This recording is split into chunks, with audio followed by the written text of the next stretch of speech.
Aló, aló, aló, aló, aló. Aló, aló, aló, aló, aló, aló.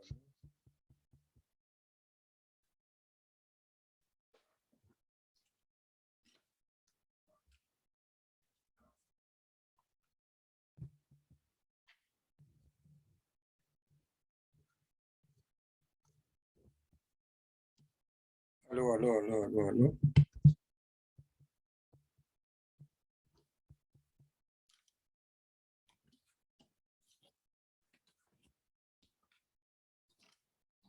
Bien, me están escuchando Freddy Tauta, Pablo Alejandro, Juan Carlos.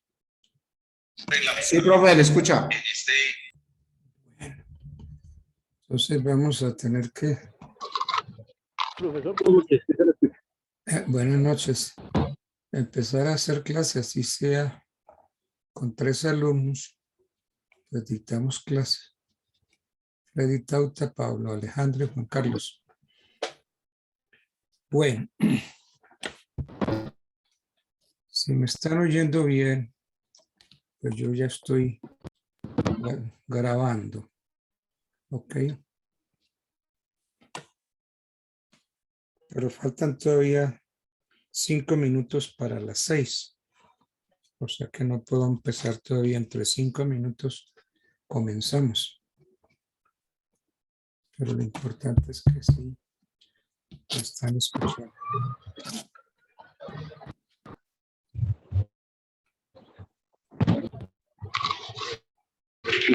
Unos 5 minutos. 5 minutos más, sí.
Bueno.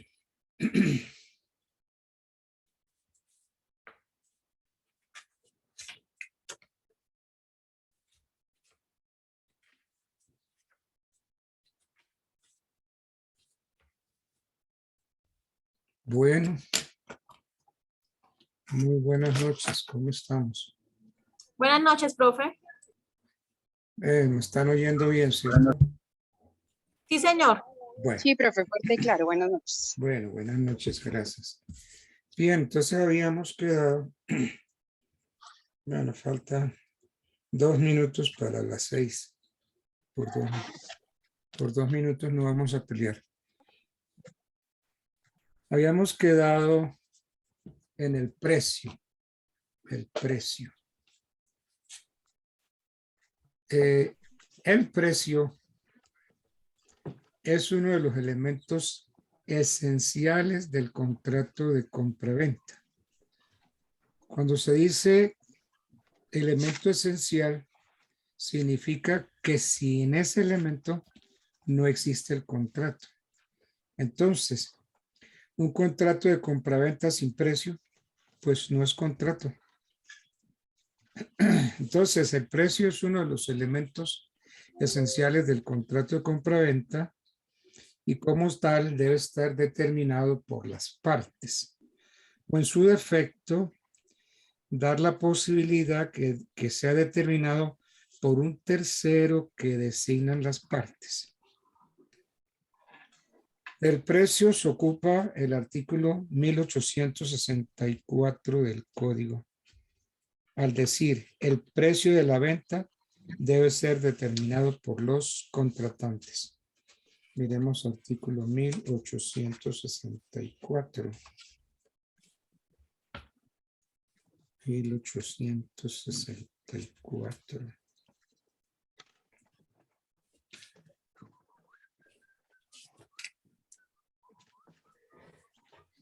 Artículo 1864 del precio. El precio de la venta debe ser determinado por los contratantes.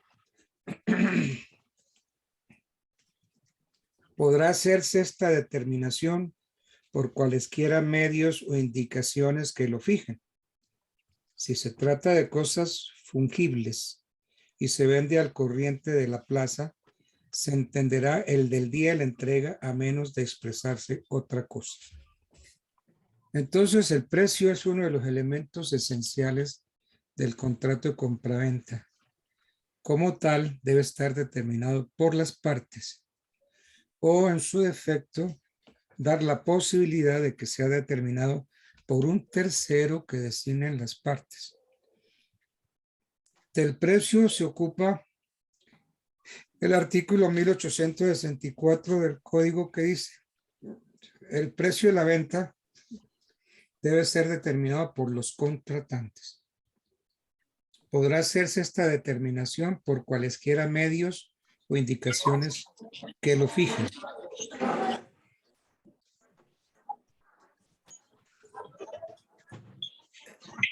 Continúa el artículo 1864 diciendo: si se trata de cosas fungibles y se vende al corriente de la plaza, se entenderá el del día de la entrega a menos de expresarse otra cosa. Sobre este término de cosas fungibles, si ustedes buscan en Google, les va a dar las cosas fungibles y las cosas consumibles como sinónimos. Y resulta que no son sinónimos.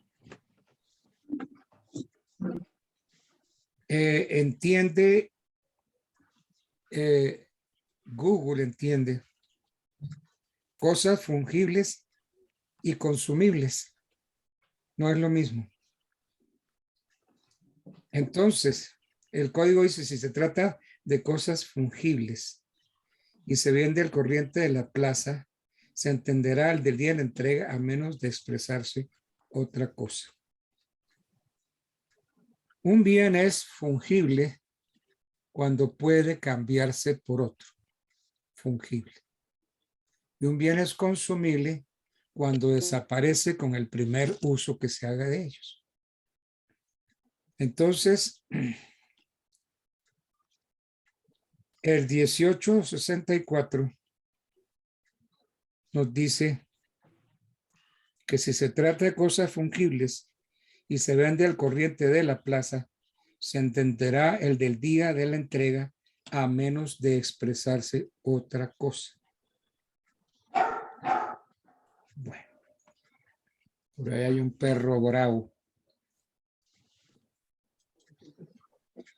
El artículo 1865 dice, podrá asimismo dejarse el precio al arbitrio de un tercero.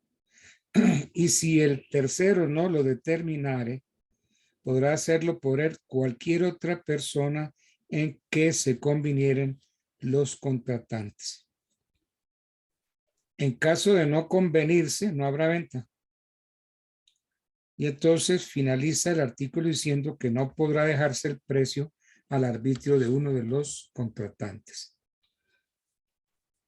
Como se observa, los artículos transcritos 1864 y 1865 hacen relación al precio del contrato de compraventa, en donde lo esencial es la determinación del mismo en dinero, porque el pago es una consecuencia de la celebración del contrato. Ahora, cuando el contrato es solemne, o sea, aquellos que se hacen por escritura pública, el precio debe constar en la escritura pública, porque si falta este requisito en la escritura, pues el documento de la escritura es absolutamente nula. ¿Por qué? Porque el precio es un elemento esencial. Y si no hay precio, pues de pronto no hay contrato de compraventa, puede ser una donación, pero compraventa no habría. Requisitos del precio. 3 son los requisitos que debe reunir el precio en todo contrato de compraventa. El precio debe ser real, debe ser determinado o determinable, el precio debe ser justo y en dinero. Expliquemos el primero, que debe ser real. Cuando se dice que el precio debe ser real, la calidad de real significa que debe existir, que exista el precio. Porque es que hay precios ficticios y precios irrisorios. Entonces esos no son precios. El precio irrisorio es aquel que a simple vista se ve desproporcionado con relación al verdadero valor de la cosa. Y cuando se presenta esta desproporción, surge la figura denominada lesión enorme. La determinación del precio hace relación a que este debe ser determinado o determinable. La determinación la pueden hacer las partes contratantes y entonces se le da el nombre de precio convencional. La determinación la pueden hacer las partes contratantes, entonces estamos hablando de un precio convencional, o pueden dejarla al criterio de un tercero. La determinación del precio puede hacerse por cualquier medio que lo determine, porque lo importante es que se determine el monto del precio. Entonces, si el precio no aparece en el contrato, pues el contrato desaparece, el contrato de compraventa desaparece. Siguiendo los lineamientos del 1864, dijimos que el precio lo puede fijar un tercero. Este tercero debe ser designado por las partes contratantes. ¿Qué pasa si ese tercero no lo designa? Entonces, si el tercero no lo determina, las partes pueden designar a otra persona para que lo fije, ya que si no hay determinación del precio, pues no hay venta. La designación del tercero no puede dejarse al arbitrio de una de las partes, como lo dispone el 1865 del Código Civil. ¿Por qué nos dice el 1865 del Código Civil? 1865. Podrá asimismo dejarse el precio al arbitrio de un tercero. Si el tercero no lo determinare, podrá hacerlo por él cualquiera otra persona en quien se convinieran los contratantes. En caso de no convenirse, no hay venta. No podrá dejarse el precio al arbitrio de uno de los contratantes. Entonces es muy clarito. Siguiendo los lineamientos del 1864, el precio lo puede fijar un tercero. El tercero debe ser designado por las partes. Si el tercero no lo determina, pues las partes pueden designar a otra persona para que lo fije. Porque si no hay determinación del precio, no hay venta. Y la designación de ese tercero que va a fijar el precio no puede dejarse al arbitrio de una sola de las partes. Así lo ordena el 1865. ¿Quién es el tercero? El tercero designado por las partes para la determinación del precio es un mandatario de los contratantes. Y por consiguiente, la determinación debe ser respetada por estas y solo puede ser impugnada por dolo, por error o por haberse excedido en el mandato.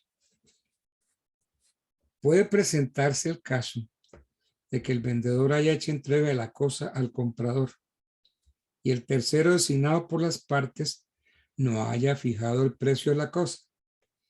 Si la cosa llega a desaparecer, el precio lo fija el juez, entendiendo por esto que será fijado por los peritos que designa el juez. Cuando por cualquiera de los medios previstos se fija el precio, se dice que el contrato de compraventa se ha perfeccionado. Y si la cosa es un bien mueble, y si es un inmueble, faltaría el otorgamiento de la escritura pública. Me explico mejor, ¿no? Se perfecciona si la cosa es un bien mueble, pero si es un inmueble, faltaría el otorgamiento de la escritura pública. El requisito justo y fijado en dinero, pues lo podemos explicar más o menos así. Yo diría, el vocablo justo hace relación a la condición comercial, ya que todas las cosas que son susceptibles de venta tienen un valor dado, un valor establecido por los comerciantes. Y entonces el precio fijado, repitiendo lo que ya habíamos dicho, el precio fijado por las partes contratantes se denomina precio convencional. Entre el precio convencional y el justo precio debe existir un equilibrio, una compaginación de equivalencia que al llegarse a romper podría dar lugar a la lesión enorme, que la vamos a ver más adelante. El término en dinero, que dice el código, el precio es el dinero. No debe entenderse que no pueda estipularse como parte del precio algo diferente a dinero. Sí, porque es que el código dice, el precio es el dinero. Entonces no vamos a entender que no pueda estipularse como parte del precio algo diferente al dinero. Lo que sí es indispensable para que se pueda hablar del contrato de venta es que el valor del objeto dado como precio sea menor que la cantidad en dinero. Porque si el objeto vale más que el dinero, no había un contrato de venta sino de permuta. Quiero repetir eso.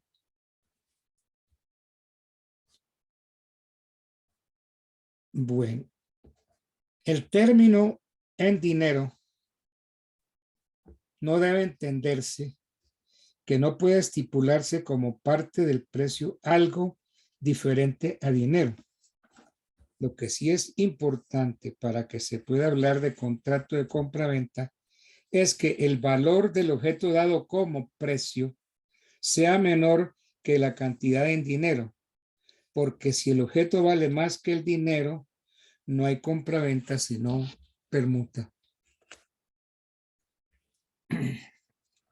En el contrato de compraventa de bienes inmuebles, el precio debe expresarse, como ya lo dijimos, en la escritura de venta. Debe expresarse la cantidad, la cuantía, el monto, el pago, el precio. Ahora, hagámonos una pregunta. ¿Qué efectos produce el hecho de estipularse en la escritura el pago del precio cuando en realidad este no se ha pagado?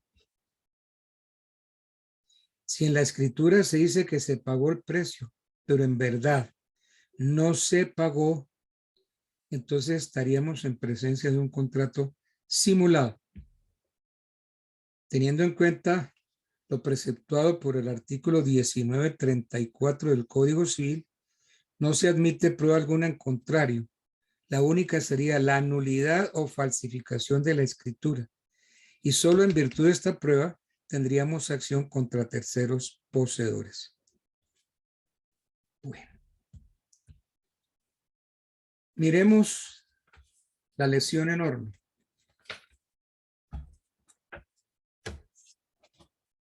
Esta figura jurídica, aunque está encuadrada dentro del tratado, dentro del tema del contrato y del contrato de compraventa, es importante tener en cuenta que no por eso se debe pensar erróneamente que la lesión enorme solamente se presenta en la compraventa de bienes inmuebles. No, hay que hacer una claridad ahí. Al tenor de nuestra ley civil, la lesión enorme es admitida taxativamente en los siguientes actos jurídicos, es decir, únicamente en los siguientes actos que yo voy a mencionar, la ley admite la lesión enorme. Entonces, la lesión enorme es admitida taxativamente en los siguientes actos jurídicos. ¿Cuáles son? Compraventa de bienes inmuebles. Repito entonces, la lesión enorme solo se presenta porque es que el artículo, el código es taxativo. Solamente en los casos que voy a mencionar. De resto, no cabe la lesión enorme. Compraventa de bienes inmuebles. Permuta de bienes inmuebles. En el censo. En la anticresis. Hipoteca. Cláusula penal. Mutuo con intereses. Partición de la herencia. Aceptación de la herencia. Renuncia a gananciales y por jurisprudencia en la dación en pago.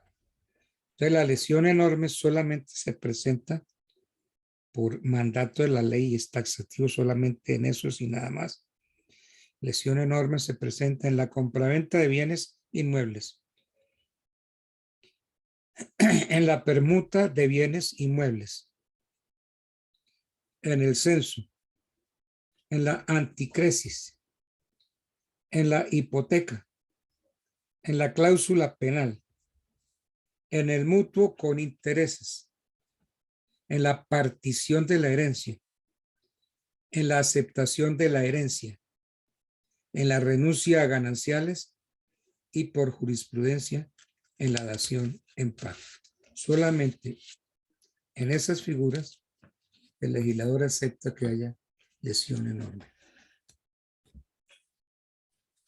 La lesión enorme no es otra cosa que el desequilibrio que se presenta entre las prestaciones mutuas del vendedor y comprador, relacionadas particularmente con la desproporción entre el valor de la cosa y el precio pagado por la cosa. Cuando se presenta el mencionado desequilibrio, el contratante lesionado en sus intereses patrimoniales tiene derecho para ejercer contra el acto jurídico la acción rescissoria por lesión enorme.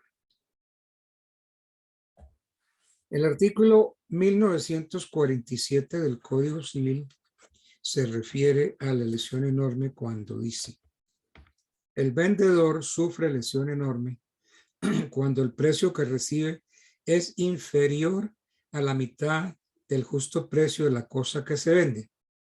Y el comprador a su vez sufre lesión enorme cuando el justo precio de la cosa que compra es inferior a la mitad del precio que paga por ello. Y el justo precio se refiere al tiempo del contrato. Entonces, nuestro ordenamiento toma la mitad. La mitad. En otros países, en otras legislaciones, es una 12ª parte. Entre nosotros es la mitad. Entonces, repitiendo la idea del 1947, el vendedor sufre lesión enorme cuando el precio que recibe es inferior a la mitad del justo precio de la cosa que se vende. El vendedor sufre lesión enorme cuando el precio que recibe es inferior a la mitad del justo precio de la cosa que se vende. Y el comprador, a su vez, también sufre lesión enorme cuando el justo precio de la cosa que compra es inferior a la mitad del precio que paga por ella. Y el justo precio se refiere al tiempo del contrato, es decir, el precio que tenía la cosa para el momento del contrato. De acuerdo con lo que hemos visto hasta ahora, se presenta la lesión enorme en dos sentidos. A saber, lesión enorme para el vendedor y lesión enorme para el comprador. Entonces, se presenta la lesión enorme para el vendedor y lesión enorme para el comprador. Vamos a tratar de explicarlas. Lesión enorme para el vendedor. Sufre lesión enorme el vendedor que ha vendido un inmueble por un precio inferior a la mitad del precio real, justo o comercial. Por ejemplo, si el inmueble vale 20 millones y se vende por 9.999.999, sí se vendió por un precio inferior a la mitad del justo precio. La mitad serían 10 millones, pero si se vendió por 9 millones, pues se vendió por menos de la mitad. Lesión enorme para el comprador. Entonces repito, para el vendedor. Lesión enorme para el vendedor. Sufre lesión enorme el vendedor que ha vendido un inmueble por un precio inferior a la mitad del precio real, del justo precio. Entonces, si vale 20 y vende por 9, vendió por menos de la mitad del justo precio. Lesión enorme para el comprador. Sufre lesión enorme el comprador cuando ha pagado por el inmueble más del doble del precio justo, del precio real, del precio comercial, como cuando paga 40 millones y el justo precio son 19 millones. El artículo 32 de la ley 57 de 1887 no admite la lesión enorme en las ventas de bienes muebles. No hay lesión enorme en las ventas de bienes muebles, en razón del artículo 32 de la ley 57 del 87, en las ventas de bienes muebles. Tampoco hay lesión enorme en las ventas que se verifique por Ministerio de la Justicia. Por Ministerio de la Justicia se venden todos aquellos inmuebles que para la validez de su enajenación exigen de dicha formalidad, como ocurre en las ventas forzadas que se presentan en los juicios ejecutivos, en los juicios singulares, en los juicios hipotecarios, en la venta del bien común o en la venta de inmuebles vinculados a derechos de menores.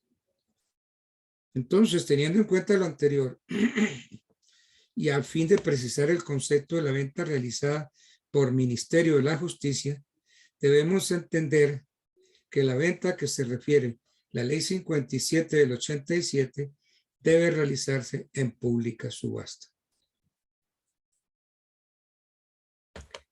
En Colombia, nuestros tribunales han admitido que la acción rescissoria por lesión enorme puede instaurarse contra entidades de derecho público cuando el precio del bien inmueble ha sido ajustado en forma consensual entre el vendedor y el representante legal de la entidad de derecho público.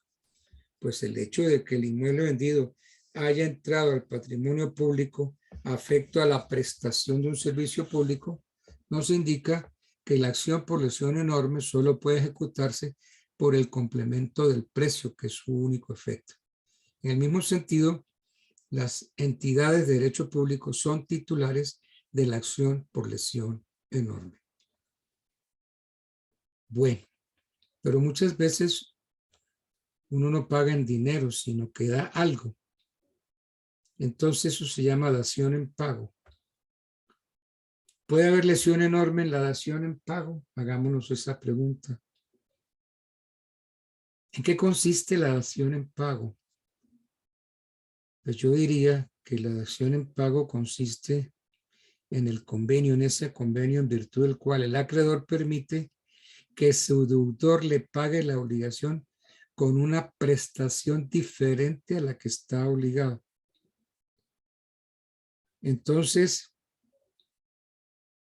la dación en pago se puede confundir con la novación. La novación sí, ¿por qué? Porque yo di algo distinto a lo que estaba obligado. Entonces se novó la obligación. Entonces la dación en pago guarda relación con el pago, sí, y la novación como modo de extinguir las obligaciones. La relación de esta figura en la compra-venta es especial. Cuando la deuda original es una suma de dinero y se conviene en reemplazarla con un inmueble. Sí, ya no doy la plata, doy un inmueble. Entonces, esto nos está significando que la suma de dinero se cambia por el inmueble que entrega el deudor en pago de la obligación. ¿Puede haber lesión enorme? Sí. En estos eventos se presenta la lesión enorme cuando el valor del inmueble dada como pago, cuando el valor del inmueble dado como pago de la obligación es superior al doble del valor de la deuda que se extingue, o cuando es inferior a la mitad del valor de la deuda. Yo tengo que decir que el Código Civil no consagra la lesión enorme en la dación en pago.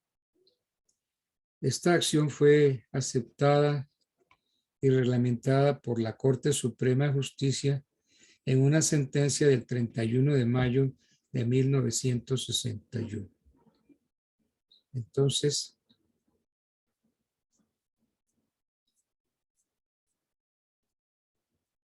la lesión enorme en la dación en pago. Aclaro otra vez que el Código Civil no consagra la lesión enorme en la dación en pago. Esto fue aceptada por la Corte Suprema en una sentencia del 31 de mayo de 1961. ¿Qué características tiene la acción rescissoria por lesión enorme? Vamos a tratar de sintetizarlas. La acción rescissoria por lesión enorme se caracteriza, primero, por ser una acción personal y no real. Segundo, por ser de orden público. Y tercero, estar contemplada dentro del error de hecho como vicio del consentimiento. Entonces, la acción rescisoria por lesión enorme tiene las siguientes características. Es una acción personal y no real. Es una acción de orden público y está contemplada dentro del error de hecho como vicio del consentimiento. Vamos a tratar de explicarlas. Ser una acción personal y no real. La característica de que es una acción de carácter personal y no real hace relación a que solamente puede ser intentada por la parte que sufrió la lesión enorme o por sus herederos, y en principio contra el comprador o el vendedor con quien se celebró el contrato. El artículo 1951 del Código Civil dice: perdida la cosa en poder del comprador, no habrá derecho por una ni por otra parte para la rescisión del contrato. 1951. 1951.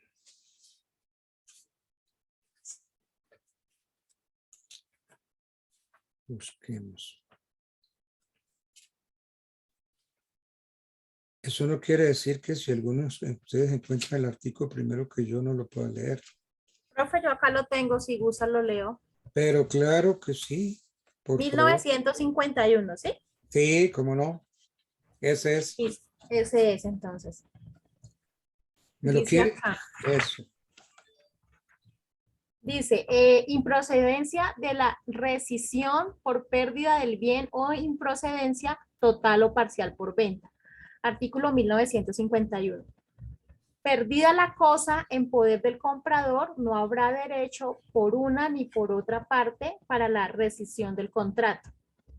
Lo mismo será si el comprador hubiere enajenado la cosa, salvo que la haya vendido por más de lo que había pagado por ella. Pues en tal caso podrá el primer vendedor reclamar este exceso, pero solo hasta concurrencia del justo valor de la cosa con deducción de una décima parte. Bueno, eso es lo que dice el artículo 1951. Gracias por leerlo.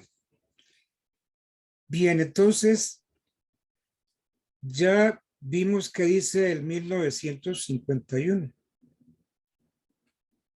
Perdida la cosa, lo mismo será si el comprador con deducción de una décima parte, ¿ok? Todo eso dice el artículo 1951. Bien. Con relación al inciso segundo del artículo 1951, dice lo mismo será si el comprador. Con relación al inciso segundo del artículo precitado 1951, la Corte Suprema de Justicia en sentencia del 29 de marzo de 1953 dijo, voy a leer las comillas, para que el juzgador pueda dar aplicación al inciso segundo del artículo 1951 del Código Civil y condenar al comprador a restituir el exceso del precio, se necesitan dos condiciones conjuntas. Primera, que se pruebe fehacientemente la lesión enorme, es decir, que el vendedor haya vendido un inmueble por menos de la mitad de su justo precio en el momento de la venta. Segundo, que el comprador haya enajenado a un tercero por un precio superior al de la compra. Segundo, que el comprador lo haya enajenado a un tercero por un precio superior al de la compra. Ambas son necesarias porque la acción por lesión enorme pretende sancionar un individuo enriquecimiento en el terreno contractual. Bien. Y vamos a ver cómo termina la Corte.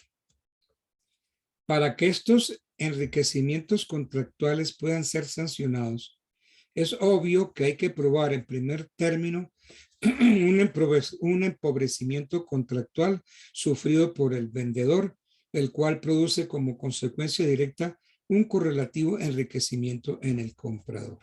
Hasta ahí la sentencia de la Corte Suprema de Justicia de 29 de marzo de 1953. ¿Qué podemos decir de esto que dijo la Corte?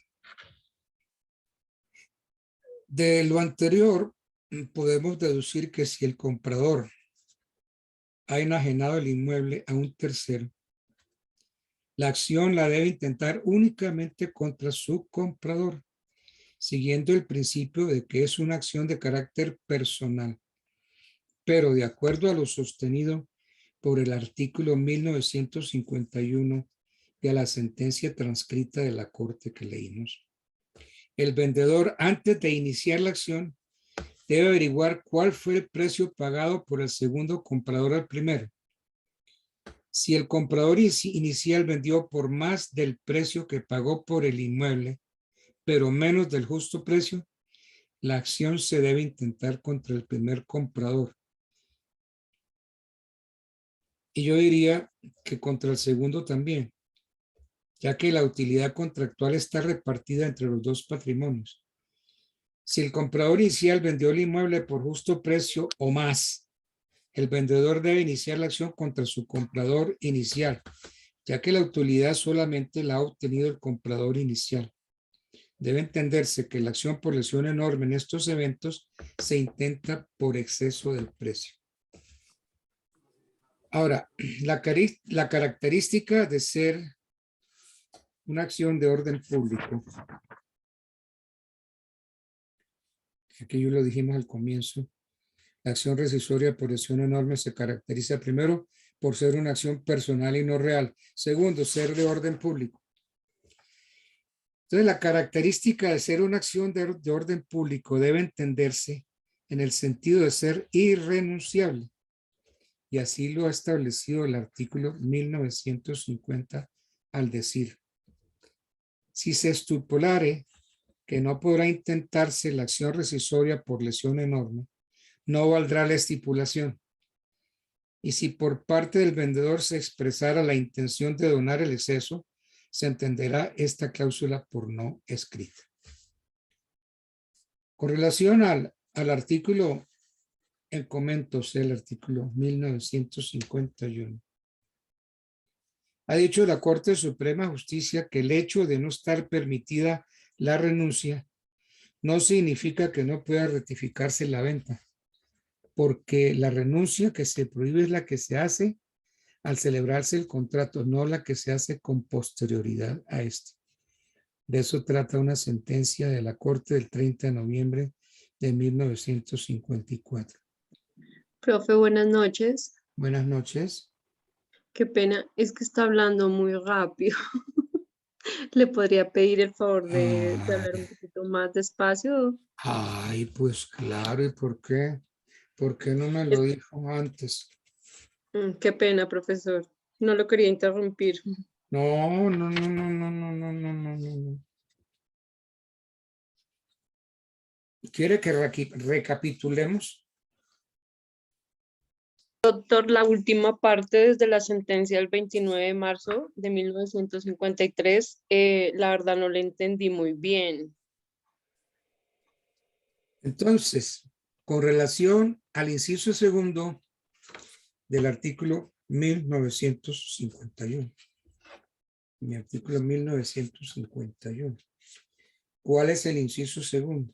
Dice: lo mismo será si el comprador hubiera enajenado la cosa, salvo que la haya vendido por más de lo que había pagado por ella.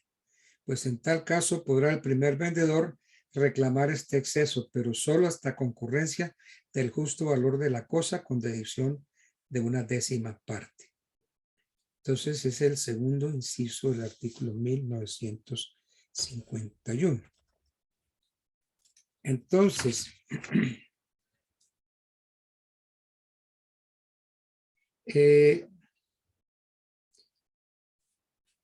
lo que hay que aclarar, lo que usted me pidió fue lo que yo dije, que con relación al inciso segundo del artículo 1951, la Corte Suprema de Justicia, en sentencia del 29 de marzo de 1953, dijo, voy a leer qué dijo la Corte. Sentencia 29 de marzo de 1953. Para que el juzgador pueda dar aplicación al inciso segundo del artículo 1951 del Código Civil y condenar al comprador a restituir el exceso del precio, se necesitan dos condiciones conjuntas. Esto es lo que dijo la sentencia del 29 de marzo. Para que el juzgador pueda dar aplicación al inciso segundo del artículo 1951 y condenar al comprador a restituir el exceso del precio, se necesitan dos condiciones conjuntas. Primera, que se pruebe fehacientemente la lesión enorme. Que se pruebe fehacientemente la lesión enorme. Es decir, que el vendedor haya vendido un inmueble por menos de la mitad de su justo precio en el momento de la venta. Que se pruebe fehacientemente la lesión enorme, es decir, que el vendedor haya vendido un inmueble por menos de la mitad de su justo precio en el momento de la venta. Segundo, que el comprador lo haya enajenado a un tercero por un precio superior al de la compra. Ambas son necesarias. Sí, la que se pruebe fehacientemente que el vendedor ha vendido un inmueble por menos o que el comprador lo ha enajenado a un tercero por un precio superior de la compra. Ambas son necesarias porque la acción por lesión enorme pretende sancionar un indebido enriquecimiento en el terreno contractual. Para que estos enriquecimientos contractuales, continúa pues, yo sigo leyendo la sentencia de la Corte. Para que estos enriquecimientos contractuales puedan ser sancionados, es obvio que hay que probar en primer término un empobrecimiento contractual sufrido por el vendedor, el cual produce como consecuencia directa un correlativo enriquecimiento en el comprador. Bueno, hasta aquí lo que dijo la Corte en sentencia 29 de marzo de 1953. ¿Consideran que debo repetir lo que dijo la Corte? No, señor, profe, gracias. Sí, está bien. Está bien, profe, gracias. Sí, señor. Bueno, entonces, ¿qué podemos deducir de todo esto? Podemos deducir que si el comprador ha enajenado el inmueble, podemos deducir que si el comprador ha enajenado el inmueble a un tercero, de lo anterior podemos deducir que si el comprador ha enajenado el inmueble a un tercero, la acción la debe intentar únicamente contra su comprador.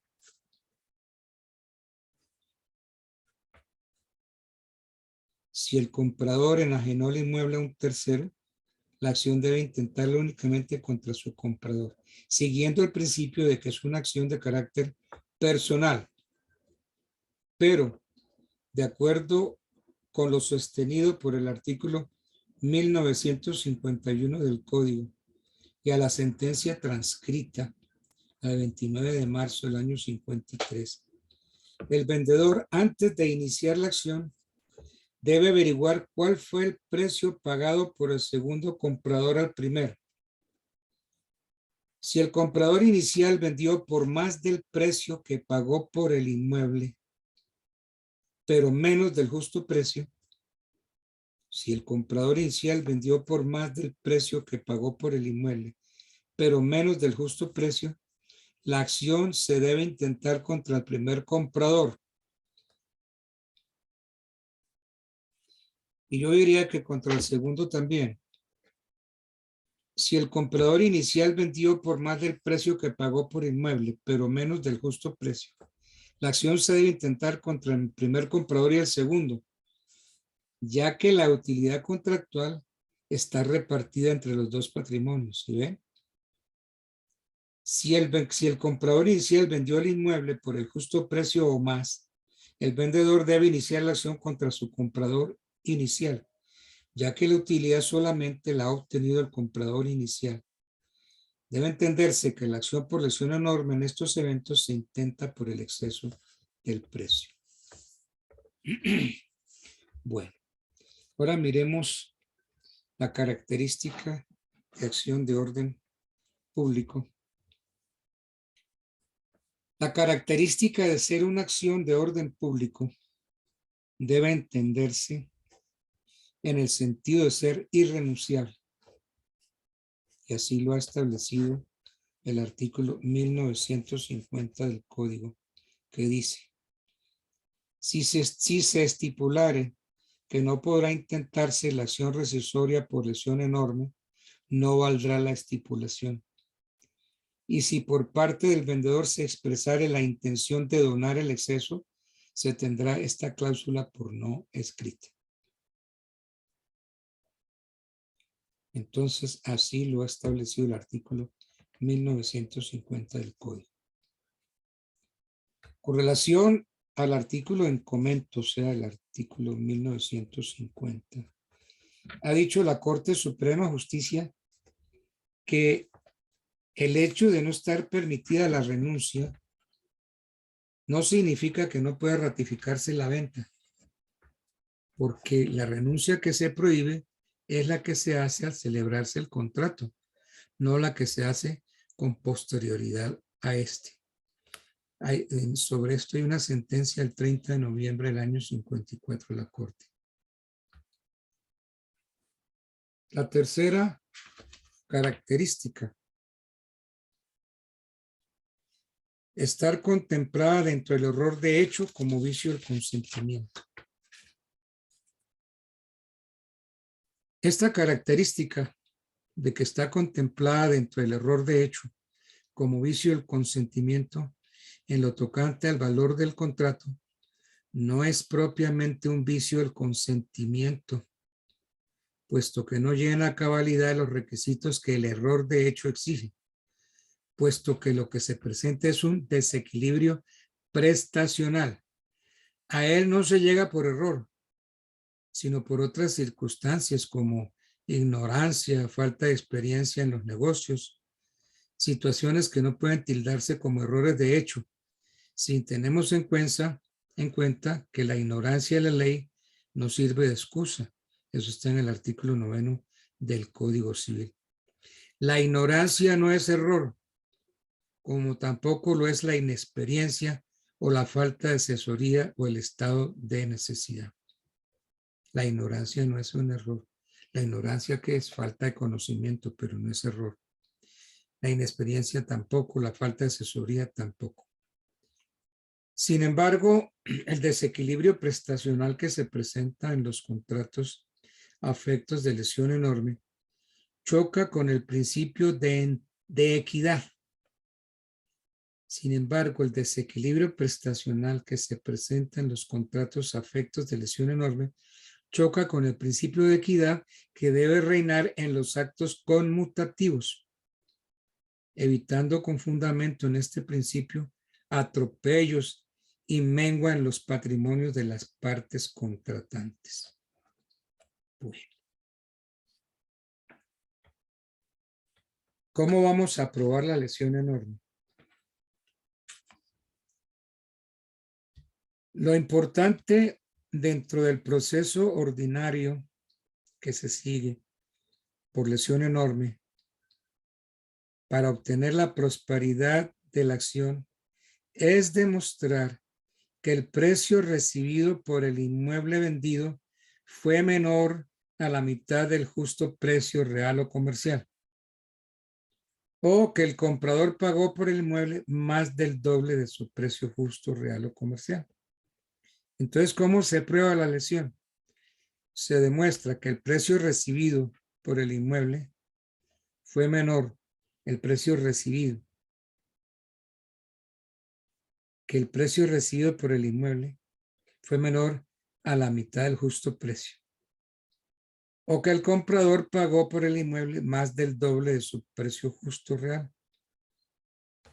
El término empleado por el Código Justo Precio hace relación al valor comercial del inmueble al tiempo del contrato.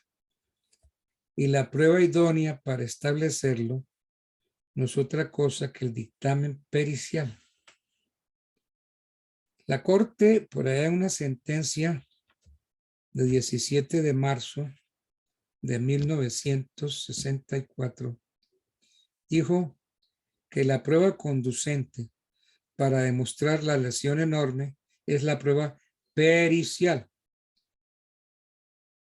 Entonces, para demostrar la lesión enorme es la prueba pericial. Que los avalúos catastrales dados a los inmuebles no constituyen prueba legal del verdadero valor de las propiedades y que igual cosa es predicable el valor de las ventas a que se refieren los precios que aparecen en los certificados de libertad de los inmuebles. Entonces, el verdadero avalúo, el verdadero precio es el avalúo, es la prueba pericial.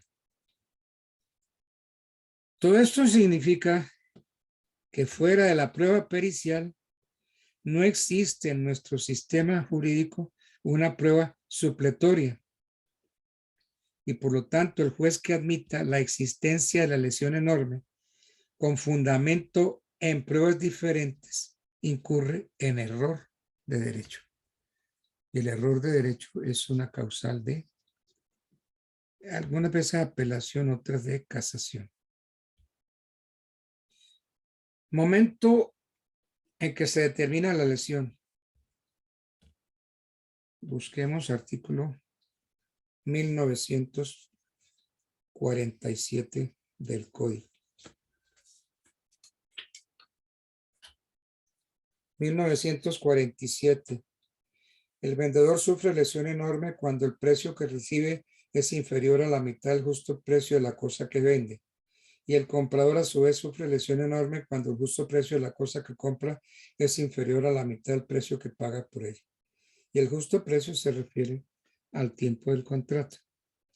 Entonces, este artículo 1947 que leímos hace referencia al justo precio de la cosa al tiempo del contrato.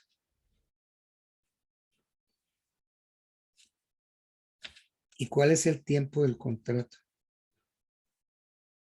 Dice el artículo 1940, hace referencia al justo precio de la cosa al tiempo del contrato.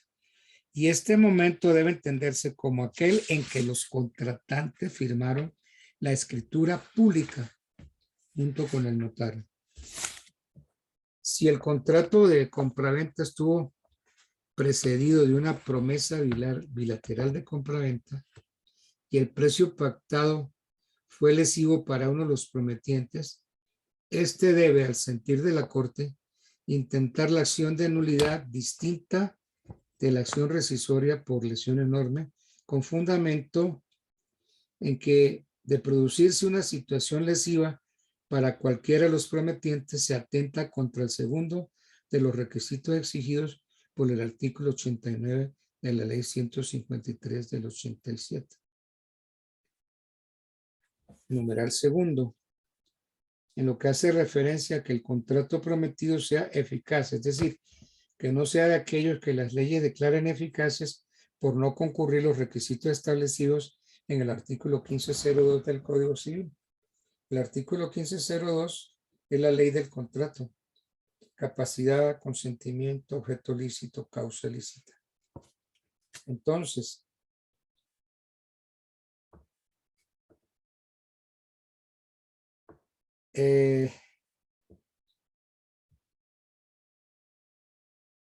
sí, nos estamos refiriendo al numeral segundo de los requisitos del artículo 89 de la ley 153 del 87, en el sentido que el contrato prometido sea eficaz, que no sea de aquellos que las leyes declaran ineficaces por no concurrir los requisitos establecidos en el artículo 1502. El 1502 es la ley del contrato, capacidad, consentimiento, objeto, causa lícita. Por lo tanto, se puede alegar a manera de excepción la nulidad de la promesa de contrato de compraventa cuando se pretende el cumplimiento del negocio prometido. Todo lo anterior, con fundamento en reiteradas sentencias de la Corte, en las que nuestro máximo tribunal ha sostenido que no se admite la acción rescissoria por lesión enorme en las promesas de compra-venta, pero admitiendo que se puede alegar como medio de defensa el hecho de la promesa en cuestión es lesiva para uno de los prometientes.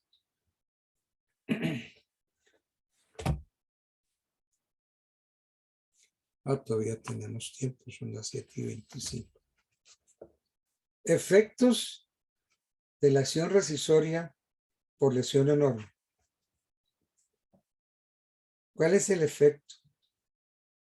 El efecto principal de la acción rescissoria por lesión enorme es buscar la reparación de un perjuicio. El efecto principal de la acción rescissoria por lesión enorme es buscar la reparación de un perjuicio.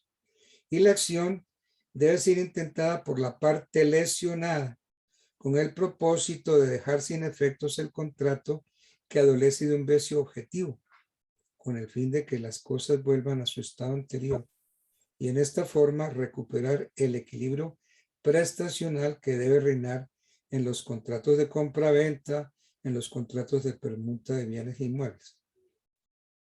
Declarada la rescisión del contrato, debe entenderse que el vendedor ha de restituir el precio recibido con la corrección monetaria y los intereses liquidados desde el traslado de la demanda. Y el comprador a su vez debe restituir la cosa. La restitución de la cosa no comprende la indemnización de perjuicios por daños o deterioros que haya sufrido la cosa, excepto cuando el comprador se hubiere aprovechado de ellos. Pero sí corresponde al comprador liberar la cosa de los gravámenes que hubiere constituido sobre ella, con el fin de que el vendedor la reciba sin limitaciones que afecten su patrimonio económico, tal como lo establece el artículo 1953 del Código. ¿Qué dice el artículo 1953 del Código? El comprador que se halla en el caso de restituir la cosa deberá previamente purificarla de las hipotecas u otros derechos reales que haya constituido en ella.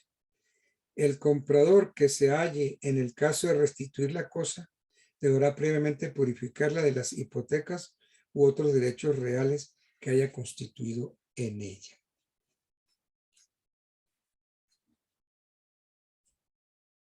Entonces,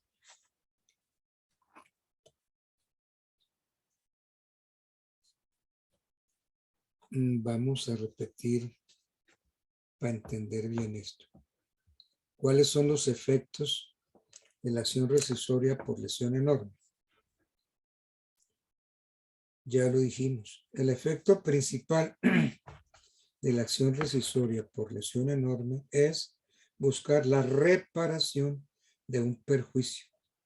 Y la acción debe ser intentada por la parte lesionada, con el propósito de dejar sin efectos el contrato que adolece de un vicio objetivo, con el fin de que las cosas vuelvan a su estado anterior y de esta forma recuperar el equilibrio prestacional que debe reinar en los contratos de compra-venta y permuta de bienes.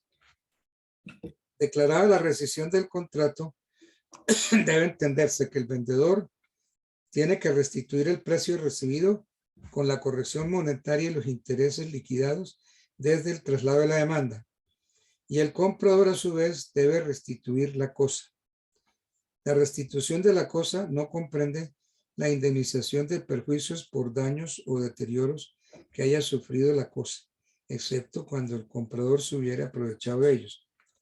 Pero sí corresponde al comprador liberar la cosa de los gravámenes que hubiera constituido sobre ella, con el fin de que el vendedor la reciba sin limitaciones que afecten su patrimonio económico, como lo establece el artículo 1953.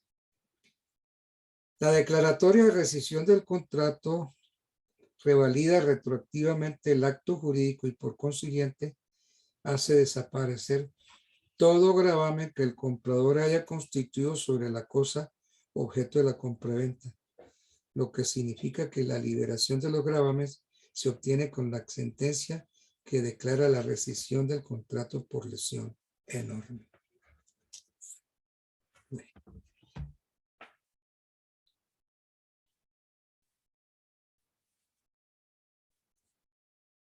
Hay unas incapacidades de funcionarios que tienen ciertos cargos.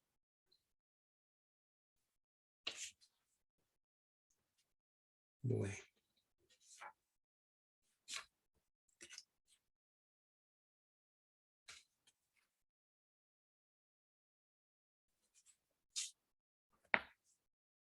Tratemos de aclarar y volver a traer los requisitos de la acción rescisoria por lesión enorme. Porque es que la Corte Suprema de Justicia en reiteradas sentencias se ha referido a los casos en que procede el ejercicio de la acción rescisoria por lesión enorme. La Corte se ha pronunciado de 7 maneras. Nuestra Corte Suprema en reiteradas sentencias se ha referido a los casos en que procede el ejercicio de la acción rescisoria por lesión enorme. ¿Cuáles son esos casos? Primero, que se trate de compraventa de bienes inmuebles. Que se trate de compraventa de bienes inmuebles. Los mencionamos, después vamos a tratar de explicarlos. Segundo, que no se trate de ventas hechas por el Ministerio de la Justicia. Tercero, que no se trate de ventas en contratos mercantiles.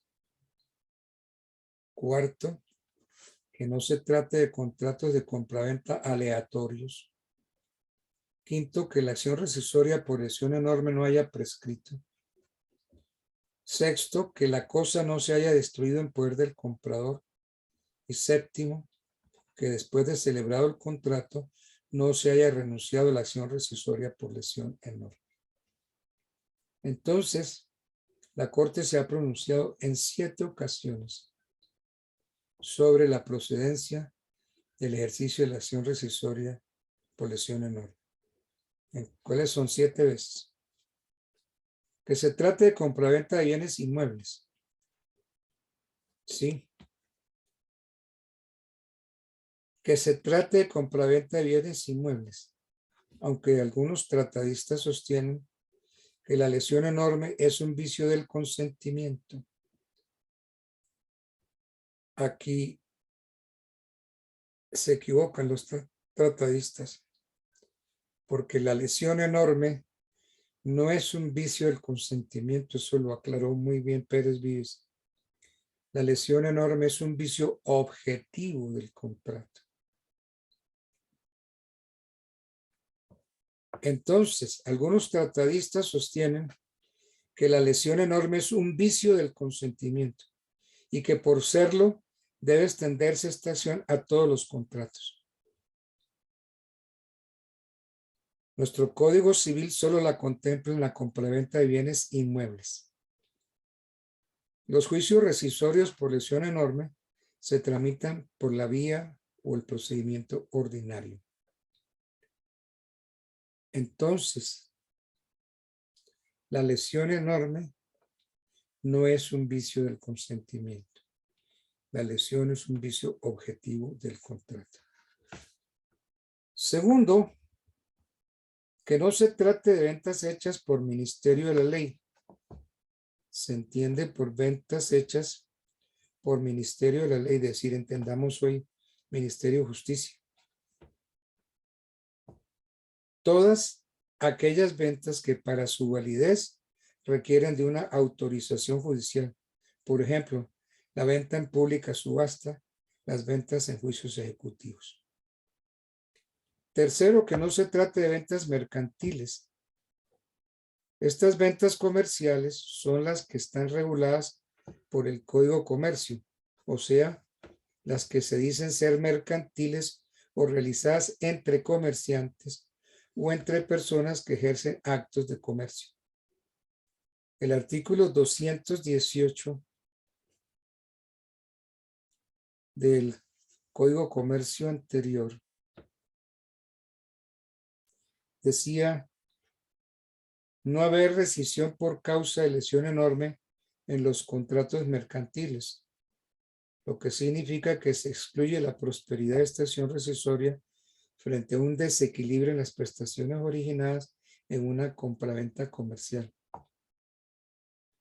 Hoy, el nuevo Código de Comercio, en su artículo 920, al referirse al precio dice, ¿qué dice el Código de Comercio, artículo 920? No habrá compraventa si los contratantes no convienen en el precio o en la manera de determinarlo.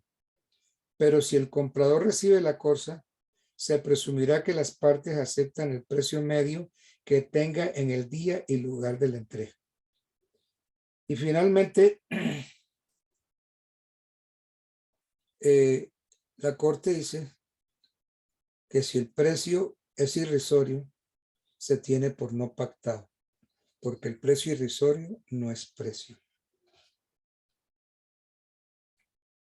La norma citada, o sea, el artículo 218, no es el 200, es el 920. El artículo 920 no hace relación a la lesión enorme y por lo tanto ha dejado un vacío que debe ser llenado por las disposiciones análogas del Código Civil. Entonces los vacíos del Código de Comercio los vamos a llenar por analogía con disposiciones del Código Civil. Lo anterior significa que el requisito exigido por la Corte de que no se trate de ventas comerciales ha quedado sin piso jurídico, por cuanto debemos aplicarle la normatividad del Código Civil y por lo tanto consagrarse para las ventas mercantiles la existencia de la acción rescisoria por lesión enorme. Cuarto requisito para la acción rescisoria, que no se trate de compraventas aleatorias. Esto quiere decir que se debe tratar de contratos conmutativos, pues se entiende que las partes deben conocer de antemano o al momento de la celebración del contrato el alcance de sus mutuas prestaciones. Porque si una de sus prestaciones es la incertidumbre de ganancia o pérdida, no podría existir dicha figura de la lesión enorme. Que no se trate de compraventas aleatorias. Se debe tratar de contratos conmutativos. ¿Por qué? Porque las partes de antemano deben conocer sus mutuas prestaciones. Quinto requisito, que la acción rescisoria por lesión enorme no haya prescrito. El Código Civil, en su artículo 1954, habla de la prescripción de la acción rescisoria por lesión enorme. ¿Qué dice el artículo 1954 del Código Civil? La acción rescisoria por lesión enorme expira en 4 años contados de la fecha del contrato. La acción rescisoria por lesión enorme expira en 4 años. Cuando el código dice expira, ¿cómo debemos entender eso? Artículo 1954. La acción rescisoria por lesión enorme expira. ¿Ustedes qué opinan? ¿Vence, profesor? ¿Ah? ¿Vence? No. Entendamos caducidad. Caducidad. Entonces, ¿Se puede decir que no es exigible, doctor? caducidad que ya no se puede pedir la acción, Exigir. porque ya hay caducidad de la acción. No es prescripción. es caducidad, o sea que ya no se puede volver a intentar. Porque es que dentro de los requisitos dice, quinto, que la acción rescissoria por lesión enorme no haya prescrito. No, no es prescripción, es caducidad. Dice que la acción no haya prescrito. El Código Civil en su artículo 1954 habla de la prescripción de la acción rescissoria por lesión enorme diciendo: la acción rescissoria por lesión enorme expira en 4 años a partir de la firma de la escritura pública. Si el presunto lesionado no ejercita la acción dentro de dicho término, fenece para él este derecho. Pero si la intenta después de transcurrido dicho término, el demandado propondrá la excepción de prescripción, la que jurídicamente prosperará. Yo no estoy de acuerdo en que el fenómeno es el de prescripción. Para mí el fenómeno es el de la caducidad de la acción.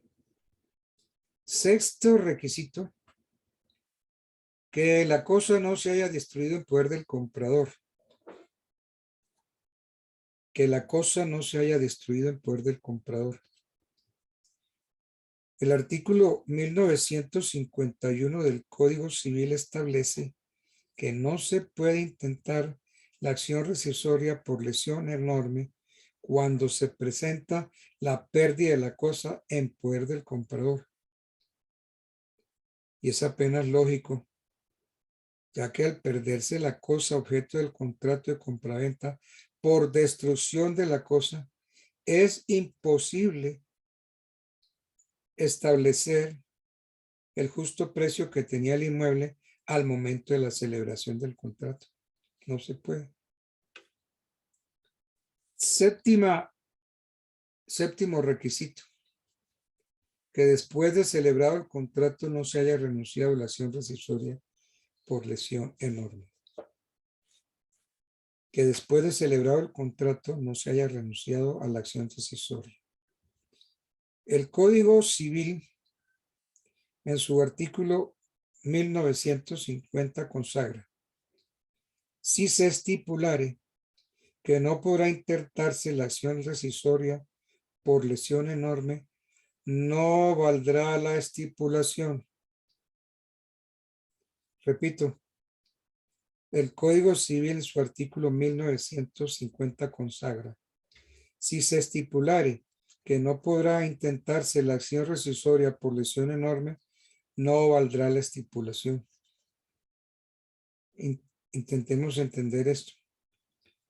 Lo anterior significa que la renuncia antes del contrato o al momento de la celebración del mismo de la acción rescissoria por lesión enorme y que no produce fin alguno, se tendrá por no escrita esa estipulación. Por lo tanto, ningún juez ni magistrado podrá darle efecto jurídico alguno a la renuncia de la acción rescissoria por lesión enorme. La renuncia así establecida es una estipulación nula que no requiere ser declarada judicialmente. Pero si la renuncia a la acción rescissoria por lesión enorme se realiza con posterioridad a la celebración del contrato, esta sí es procedente. Para que la renuncia a la acción rescissoria por lesión enorme sea válida, se requiere que dicha renuncia se realice por escritura pública, indicando en el instrumento público que se renuncia al ejercicio de la acción rescissoria por lesión enorme, que se pueda presentar dentro del contrato de compraventa celebrado entre las mismas partes, o el contrato que consta en la escritura pública número tal, otorgada en la notaría tal de Bogotá o de donde sea. Bueno. Y cuando hay extinción de la acción rescissoria por lesión enorme.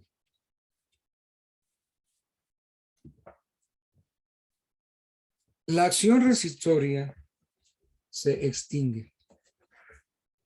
Primero, vamos a ver unos 3 casos por ahí.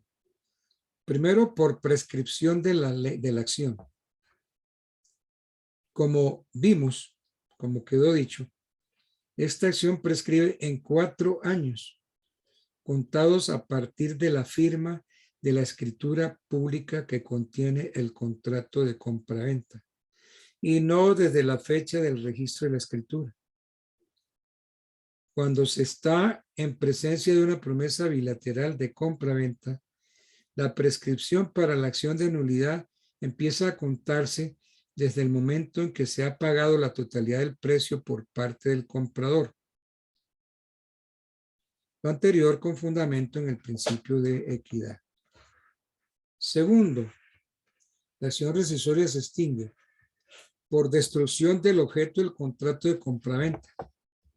Destrucción del objeto del contrato de compraventa.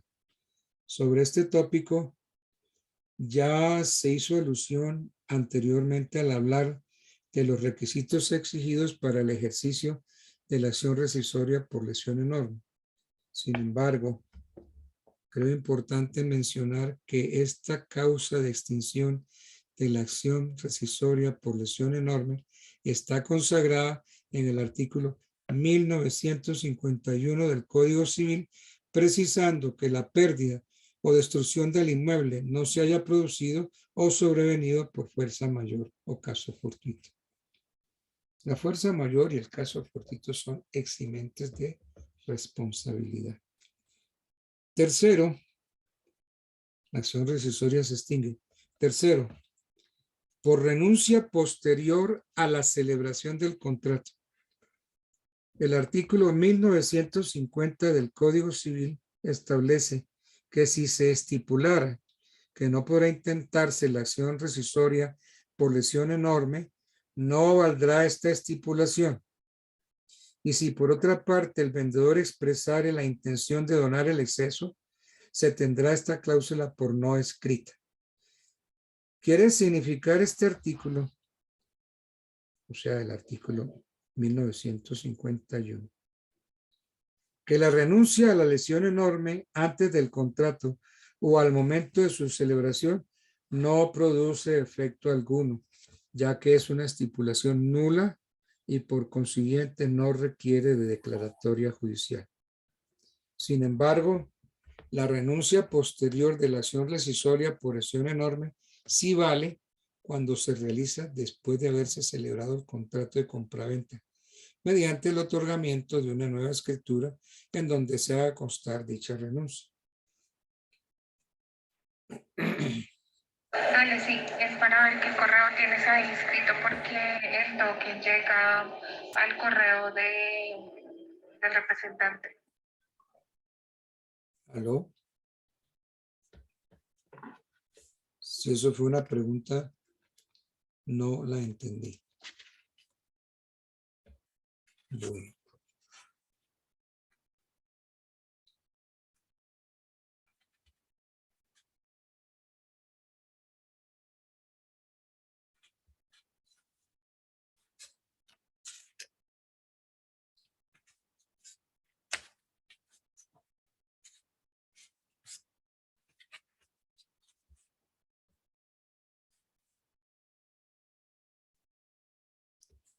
Bueno.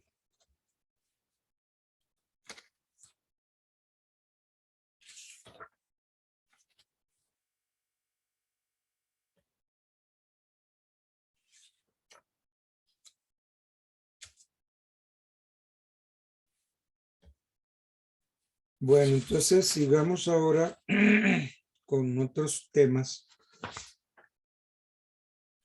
Miremos las obligaciones del vendedor y, si tenemos tiempo, las obligaciones del comprador.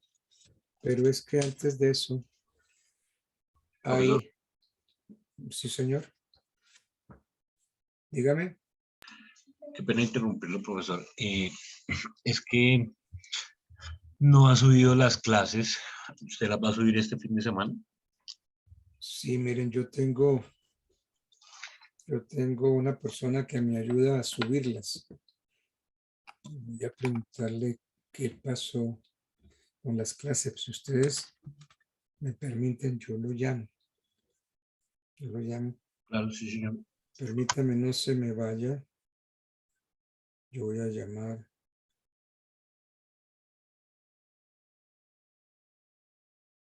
¿Tienes dudas con tu factura? Recuerda que puedes consultarla en App Mi Claro. No se han subido a la plataforma, me dice usted, ¿no? 611 numeral. Sí, sí, señor. Inclusive tengo abierto, pero no aparece en inglés. Si necesitas pagarla, Sí, profe, yo también estoy mirando la plataforma y no hay nada subido. .com.co, Déjeme sección ver un recarga momentico, y yo paga tu pregunto. factura. También puedes hacerlo por medio de tu banco en sus canales digitales. Recuerda, tu pago será aplicado inmediatamente para que sigas disfrutando de tu servicio Claro.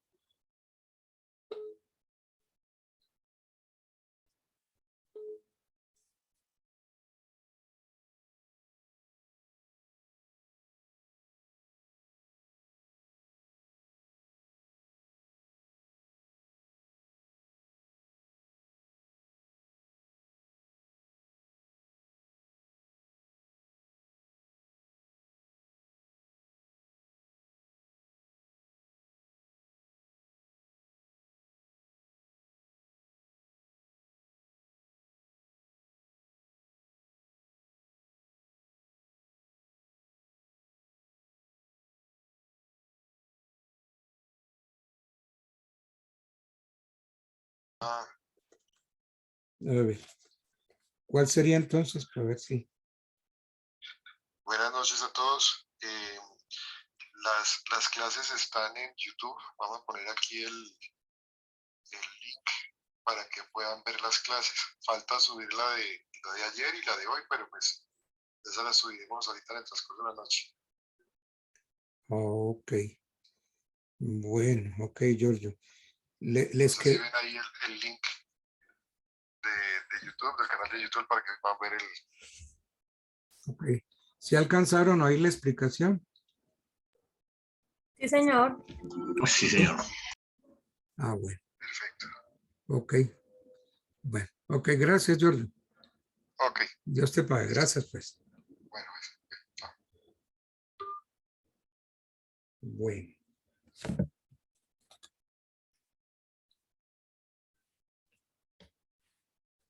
Bien. Faltan 20 minutos para las 8.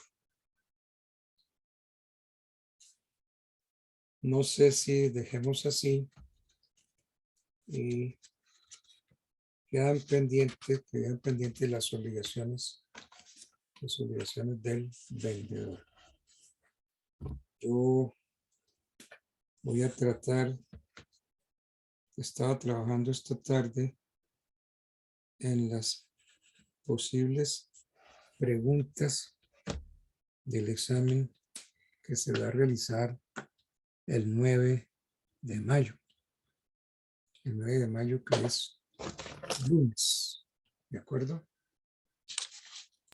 El 16, profe. Perdón, el 16, escúcheme. El 16 de mayo, que es lunes. Voy a ver que me estoy sacando los ojos. Yo no manejo el computador, pero me estoy sacando los ojos para meter ahí. Porque tengo una serie de inquietudes y preguntas, pero quiero ver cómo hago para meterla en el computador y pasárselas a ustedes. Estoy en esas. Vamos a ver si puedo hacer ese ejercicio y entonces pasárselos a ustedes. Yo no sé qué haría yo si lo hago en Word. Entonces ahí cómo lo conocerían ustedes. Profesor, se lo envía al monitor por WhatsApp y él no lo reenvía. Le envío al monitor por WhatsApp. Bueno, ok, vamos a ver entonces si yo puedo hacer este ejercicio que me estoy sacando los ojos de hacer un temario para el lunes 16. ¿Ok? Bueno. Perfecto. Bueno, entonces, muchachos, yo creo que podemos ya terminar la clase ahí, dejarla en esos términos y sería entonces vernos, si Dios quiere, el 16. Esa es la idea, ¿cierto? Ok, señor. Sí, señor. Bueno, Gracias. Buenas entonces, noches. finalicemos. Buenas noches para todos. Feliz noche.